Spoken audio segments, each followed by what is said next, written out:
नमस्कार मित्रांनो खरीप हंगाम 2024 ची ई पीक पाहणी आता सुरू झालेली आहेत।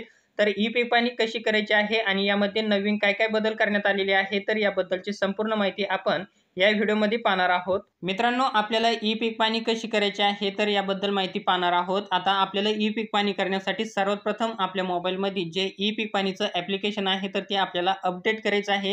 हे अपडेट करण्यासाठी आपल्याला आपल्या मोबाईलच्या प्ले स्टोअरवरती यायचं आहे। इथं आल्यानंतर आपल्याला इथं ई पीक पाणी असं नाव टाकायचं आहे। त्यानंतर आपल्या समोर ई पीक पाणीचं जे ॲप्लिकेशन आहे तर हे ओपन होईल। हे ओपन झाल्यानंतर इथं आपल्याला अपडेटचा ऑप्शन येईल, तर इथं आपल्याला ते अपडेट करायचं आहे। मी ऑलरेडी अपडेट केलेलं आहे, तर त्यामुळे मला इथं ओपनचं ऑप्शन येत आहे। ते अपडेट झाल्यानंतर आपल्याला हे ॲप्लिकेशन ओपन करायचं आहे। ओपन केल्यानंतर इथं आपल्यासमोर काही अशा प्रकारे इंटरफेस येईल। तर इथं आपल्याला बोटाने साईडला लोटायचं आहे। साईडला लोटल्यानंतर इथं आपल्याला महसूल विभाग निवडायचा ऑप्शन येईल। परंतु मित्रांनो, त्याच्या अगोदर इथं एक नोटीस देण्यात आलेली आहे। तर इथं आपण बघू शकता शेतकरी स्तरावरील कालावधी, म्हणजे आपण शेतकरी स्तरावर ही ई पीक पाहणी किती तारखेपर्यंत करू शकतात, तर त्याचं इथं तारीख देण्यात आलेली आहे। 1 ऑगस्ट ते 15 सप्टेंबर पर्यंत शेतकरी स्तरावर ई पीक पाहणी ही करता येणार आहे आणि त्यानंतर पूर्ण वर्षभरासाठी कधीही करू शकता तुम्ही ई पीक पाहणी। तर मित्रांनो, आता इथं आपल्याला आपला जो महसूल विभाग असेल तर तो निवडायचा आहे। तुमचा जो काही महसूल विभाग असेल तर तो तुम्ही इथं निवडू शकता। त्यानंतर निवडल्यानंतर आपल्याला इथं बाणावरती क्लिक करायचं आहे। बाणावरती इथं क्लिक केल्यानंतर इथं आता आपण बघू शकता आपल्या समोर पहिलं एकच ऑप्शन येत होता, आता 2 ऑप्शन आलेले आहेत। शेतकरी म्हणून लॉग इन करा आणि इतर। तर आता इतरचा अर्थ काय आहे? सहाय्यक म्हणून लॉग इन करा, व्हेरिफायर म्हणून लॉग इन करा आणि तलाठी म्हणून लॉग इन करा, असे 3 ऑप्शन देण्यात आलेले आहेत। तर हा ऑप्शन आपल्यासाठी नाही, तर हा ऑप्शन आहे जर आपल्याला एखाद्या शेतकऱ्याला जर ई पीक पाहणी करता येत नसेल तर त्यांच्यासाठी आहे। म्हणजे ते तलाठीकडून किंवा तलाठीच्या हाताखाली ज्याला आपण कोतवाल म्हणतो तर त्यांच्याकडून ते ई पीक पाहणी ही करून घेऊ शकतात, तर त्यांच्यासाठी हा ऑप्शन आहे। पण आपण जर स्वतः ई पीक पाहणी करत असाल तर आपल्याला इथं शेतकरी म्हणून लॉग इन करा या नावावरती क्लिक करायचं आहे। इथं क्लिक केल्यानंतर आपल्याला इथं आपला मोबाईल नंबर टाकायचा आहे आणि मोबाईल नंबर टाकल्यानंतर आपल्याला पुढे जा या नावावरती क्लिक करायचं आहे। मित्रांनो, आपण अजूनपर्यंत जर कधीच ई पीक पाहणी केलेली नसेल तर आपल्याला इथं नवीन खातेदार नोंदणी या नावावरती क्लिक करायचं आहे। परंतु आपण जर मागच्या वर्षी किंवा या अगोदर कधीही आपण ई पीक पाहणी केलेली असेल तर आपल्याला इथं डायरेक्ट खातेदाराचे नाव हा ऑप्शन निवडायचा आहे। तर आपल्याला यावरती क्लिक केल्यानंतर आतापर्यंत आपण जेवढी ई पीक पाहणी केलेली आहे तर तेवढी आपल्यासमोर इथं ओपन होईल आणि आपल्याला जो खातेदार निवडायचा आहे तर तुम्ही तो खातेदार इथं निवडू शकता। ज्याची ई पीक पाहणी तुम्हाला करायची आहे तर तो खातेदार तुम्ही इथं निवडू शकता। त्यानंतर मित्रांनो, इथं आता संकेतांक नंबर टाकायचा आहे। आता तुम्हाला जर तुमचा संकेतांक नंबर माहीत नसेल, तुम्ही विसरला असाल, तर इथं खाली एक ऑप्शन देण्यात आलेला आहे संकेतांक विसरला या नावावरती क्लिक करायचं आहे। इथं क्लिक केल्यानंतर तुमचा जो काही संकेतांक नंबर असेल तर तो तुम्हाला इथं दाखवला जाईल आणि तो नंबर टाकायचा आहे। तो नंबर टाकल्यानंतर इथं तुम्हाला या बाणावरती क्लिक करायचं आहे। आता या बाणावरती क्लिक केल्यानंतर तुमच्या समोर अशा प्रकारे भरपूर ऑप्शन ओपन होतील। तर आता तुम्हाला ई पीक पाहणी करण्यासाठी इथं 2 नंबरचा ऑप्शन देण्यात आलेला आहे, पीक माहिती नोंदवा। तर तुम्हाला या नावावरती क्लिक करायचं आहे। तर आता इथं क्लिक केल्यानंतर तुमच्या समोर तुमचा एक फॉर्म ओपन होईल। तर इथं सर्वात वरती बघा खाते क्रमांक विचारलेला आहे, तर इथं आपला जो 8 प्रमाणे खाते नंबर असेल तर तो इथं आपल्याला टाकायचा आहे। त्यानंतर इथं भूमापन आणि गट क्रमांक, म्हणजे आपला जो गट नंबर आहे तर तो गट नंबर इथं टाकायचा आहे। त्यानंतर इथं जमिनीचं जे क्षेत्र आहे तर हे एकूण हे ऑटोमॅटिक येईल आणि त्यानंतर इथं आपला हंगाम विचारलेला आहे, तर आपल्याला संपूर्ण वर्षासाठी ई पीक पाहणी करायची आहे का खरीप हंगामाची करायची आहे। जर तुमचं ऊस असेल किंवा केळी असे काही काही तुमचे फळपीक असेल तर तुम्ही इथं संपूर्ण वर्ष करू शकता आणि जर तुमचं सोयाबीन, मूग, उडीद असं जर काही असेल तर तुम्ही इथं खरीप निवडू शकता। त्यानंतर इथं तुम्हाला खाली यायचं आहे। खाली आल्यानंतर इथं पिकाचा वर्ग विचारलेला आहे। तर आता इथं तुम्हाला तुमचा पिकाचा वर्ग कोणता आहे, निर्बळ पिके आहे की मिश्र पिकं आहे, जे काही तुमचं असेल तर ते निवडायचं आहे।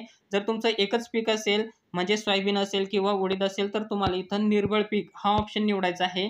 तो निवडल्यानंतर इथं निर्बळ पिकाचा प्रकार विचारलेला आहे, तर तुम्हाला इथं प्रकार निवडायचा आहे। तुमचा फळबाग आहे का किंवा तुमचं साधं पीक आहे, तर ते तुम्हाला इथं निवडायचं आहे। ते निवडल्यानंतर इथं खाली पिकांची झाडांची नावे विचारलेली आहे, म्हणजे तुमचं पीक कोणतं आहे तर ते तुम्हाला इथं टाकायचं आहे। तुमचं सोयाबीन असेल तर सोयाबीन, उडीद, कापूस जे काही तुमचं आहे तर ते तुम्हाला इथं निवडायचं आहे। हे निवडल्यानंतर आता इथं पूर्ण क्षेत्र भरा। तर आता इथं बघा आता हेक्टरमध्ये आपल्याला क्षेत्र टाकायचं आहे, म्हणजे आपलं जे ई पीक पाणी करीत आहे आपण, तर हे आपली किती एकरामध्ये आहे. जर तुमचं 1 एकर क्षेत्र असेल तर तुम्हाला इथं 40 गुंठे टाकायचं आहे.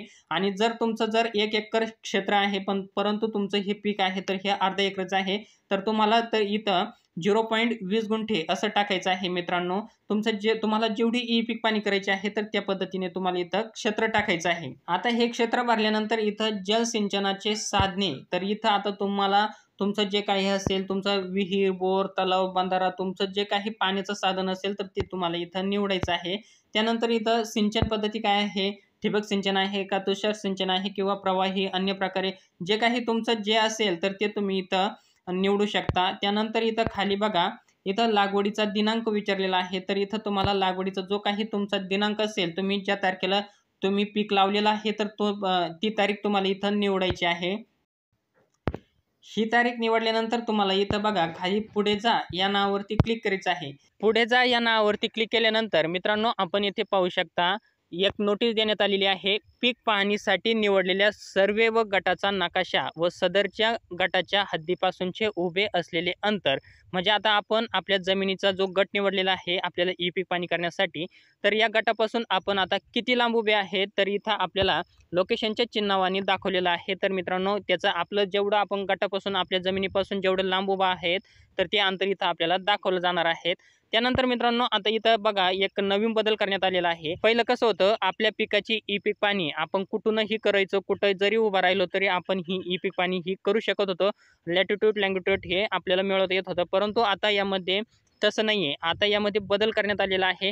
जोपर्यंत तुम्ही तुमच्या गटामध्ये जाऊन उभा राहत नाही, जोपर्यंत तुमच्या गटामध्ये तुम्ही लॅटिट्यूड लँगिट्यूड घेत नाही, तोपर्यंत इथं अद्ययावत करा या नावावरती क्लिकच होणार नाही. ज्यावेळेस तुम्ही तुमच्या शेतामध्ये जाऊन उभा राहताल तेव्हाच इथं अद्ययावत करा या नावाचं ऑप्शन पुढे जाणार आहे. तर इथं तुम्ही तुमच्या शेतामध्ये गेल्यानंतर इथं तुमचा जो गट आहे तर त्या गटामध्ये तुम्हाला उभं राहायचं आहे. तिथं आल्यानंतर तुम्हाला इथं बघा लोकेशनचं चिन्ह तिथं दाखवलं जाईल. तुम्ही किती अंतरावर उभा आहे तर काय ते सर्व काय जे आहे तर ते तुम्हाला इथं दाखवलं जाईल. त्यानंतर तुम्ही लॅटिट्यूड लँगिट्यूड मिळवल्यानंतर तुम्हाला इथं अद्ययावत करा या नावावरती क्लिक करायचं आहे. इथं क्लिक केल्यानंतर तुम्हाला पुढे जा या नावावरती क्लिक करायचं आहे. आता इथं बघा तुम्हाला पिकाचे छायाचित्र आवश्यक आहे. तर इथं आता तुम्हाला 2 छायाचित्र म्हणजे आपल्याला इथं आपल्या पिकाचे 2 फोटो अपलोड करायचे आहेत. त्यानंतर बरोबरच्या चिन्हावरती आपल्याला क्लिक करायचं आहे. त्यानंतर मित्रांनो आपल्याला अपलोड या नावावरती क्लिक करायचं आहे. अपलोड या नावावरती क्लिक केल्यानंतर इथं आपली जी माहिती आहे तर आपल्याला इथं ती अपलोड करायची आहे. त्यानंतर आपल्याला इथं पीक माहिती मिळवा या नावावरती क्लिक करायचं आहे आणि आपण जी पिकाची माहिती भरलेली आहे, आपण जी ई पीक पाणी केलेली आहे तर ती आपल्याला इथं मिळवायची आहे. तर त्यानंतर मित्रांनो आता इथं बघा गावचे खातेदारांची ई पीक पाणी, म्हणजे आता आपल्या गावातील ज्या खातेदारांनी ई पीक पाणी केलेली आहे तर त्यांची यादी इथं संपूर्ण गावाची ओपन होईल. तर ती यादी तुम्ही इथं पाहू शकता. तर मित्रांनो तुम्हाला जर ई पीक पाणी आपण कसे करायचे आहे याबद्दलचा व्हिडिओ आवडला असेल तर चॅनलला लाईक शेअर सबस्क्राईब नक्की करा. पुन्हा भेटूया अशाच एका नवीन माहितीसह नवीन व्हिडिओमध्ये. तोपर्यंत धन्यवाद मित्रांनो. जय हिंद, जय महाराष्ट्र.